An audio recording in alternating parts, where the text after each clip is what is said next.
امام علی علیہ السلام نہج البلاغہ میں فرماتے ہیں، اللہ کی عظمت کا احساس تمہاری نظروں میں کائنات کو حقیر و پست کر دے۔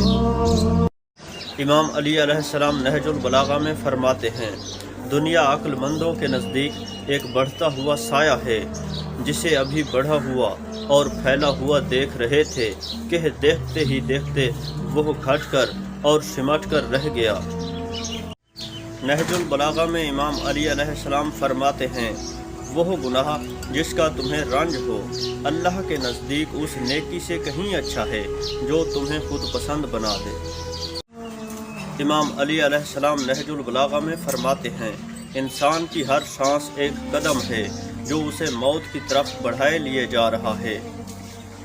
امام علی علیہ السلام نہج البلاغہ میں فرماتے ہیں، تعجب ہے اس پر کہ جو مرنے والوں کو دیکھتا ہے اور پھر موت کو بھولے ہوئے ہے، اور تعجب ہے اس پر کہ جو پہلی پیدائش کو دیکھتا ہے اور پھر دوبارہ اٹھائے جانے سے انکار کرتا ہے، اور تعجب ہے اس پر جو سرائے فانی کو آباد کرتا ہے اور منزل جاودانی کو چھوڑ دیتا ہے۔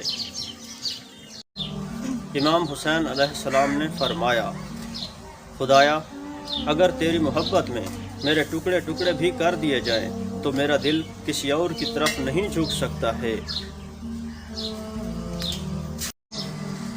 چھوٹی چھوٹی باتیں دل میں رکھنے سے بڑے بڑے رشتے کمزور ہو جاتے ہیں۔